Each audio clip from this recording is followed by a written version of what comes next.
I personally felt not physically but most emotionally attracted to on the jury because he owned it. Everyone else was still in that phase where they were kind of like not sure what happened, but Jason, you really, when I got to the jury roundtable, you knew what was going on, and I think you had more just clarity than anyone else. Well, I appreciate that, because that would have been the only time in the game I would have known what was going on.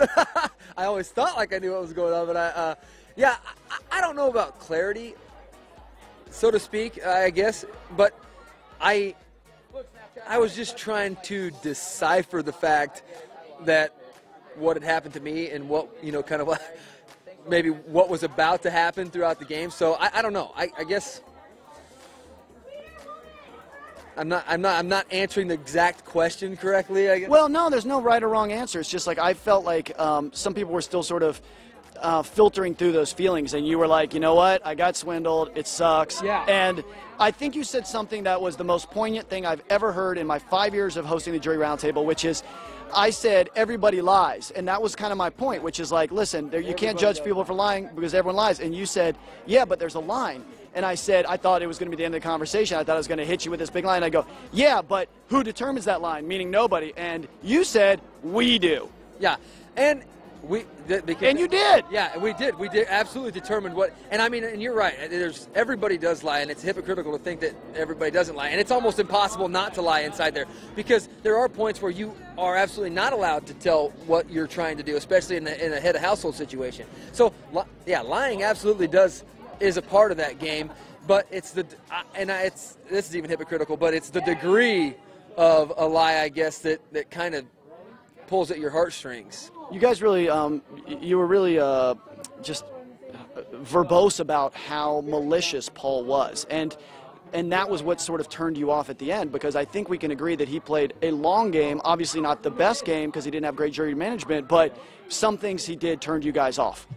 Well, the thing that turned me off the most about Paul, because I'm telling you, I was like I was a huge fan of Paul. Like, I mean, as a human. I mean, I didn't really know him. I didn't watch that much of the season. I knew he was on season 18, you know what I mean? And I watched him do the Dizzy Dog thing, but I didn't really know that much about the guy as a person. But I actually got to like him as a person inside the house.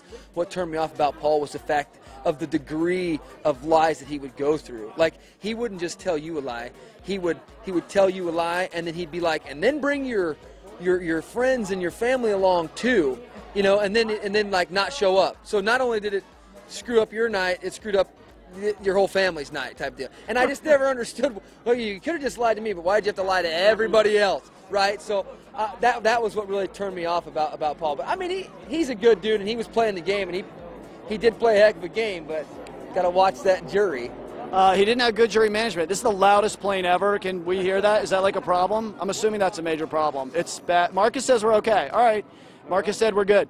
So were you pleased? You were obviously pleased with the way things shook out tonight. I mean, I wasn't really pleased. You know what I mean? Because it was a tough decision, honestly. I mean, especially I even liked Paul's speech tonight, because he broke down the things that he did, but there was holes in it. You know, like he's like, I won the HOH and I won vetoes. Well, you did win the vetoes, but sometimes the vetoes were almost staged in your favor. So. But that's still him playing the game, getting that stuff to iron out. So I was like, he really did do a lot, and you can't take that from him.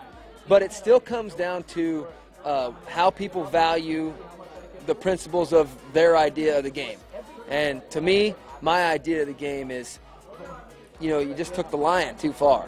And then you had an unlikely pairing with Alex. Like, that was kind of shocking. People didn't really see that coming, and as it sort of grew, it was a pretty powerful relationship. Yeah. When you left, though, you were hurt because you thought she stabbed you in the back.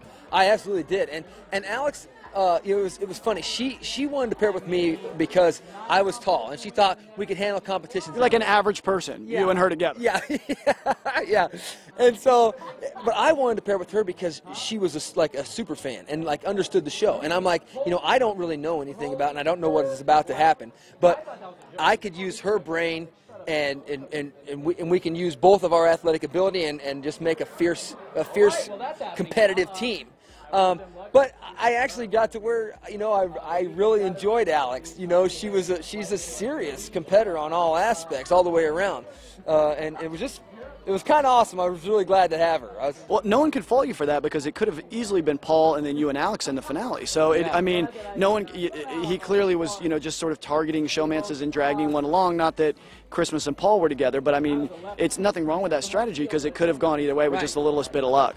Right, and it's not such a thing as it's maybe not showmances because Alex and I had like a no-mance. Paul, and Paul, he said from the beginning he wasn't going to get into a showmance or really a direct final two with anybody. He was more of a fan of the threesome type because he's like, then we can, and I bought into that big time because me and Alex were a no-mance. We were just partners, going to the end together, and and Paul kind of latched onto that.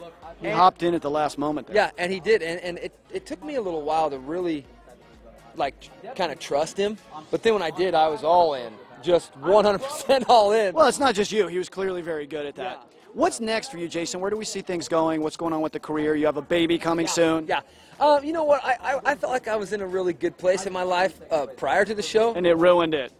No, just kidding. It might have. I don't know. I hope not. But I've been trying really hard to get my rodeo clown thing going and the auction thing going, and those were both taken off, and they were solid. And so I'm really looking forward to hopefully the stage and the exposure of the show just keeps those. I think you're in a prime position to use this as a springboard, and I wouldn't be surprised at all. How can people follow you on social media? Whistlenut and Ole. That's Whistlenut and Ole. You're not going to confuse that because there's only one of those. That's right. There's only one Whistlenut and Ole. Ole's the bull. I'm Whistlenut. That's my rodeo clown name, stage name, if you have you. Or on WagnerDentAuctions.com for auctioneering. And Facebook, I have Facebook, and I probably have Instagram and all the things now because my buddies probably hooked me up with that while I was in the house. We don't know how to find him, but you can definitely find him. Jason, it has been a pleasure. Yeah, same. Thank you so much for your time. The fans loved you. You're one of the in the top 3 for America's favorite player. And do we know how that shook out, by the way? Do we know how that shook out? Very fair question. Do we have exact votes? Girls. She looks uncomfortable. It must have been. I'm sure it was close. I'm sure it was close. They're like, well, your name was there. You got 2 votes, but that's fair enough. Okay, good deal. All right, well, thanks. Jason, the pleasure's all mine. Thanks so much, buddy. Have a great evening. You too. Take care.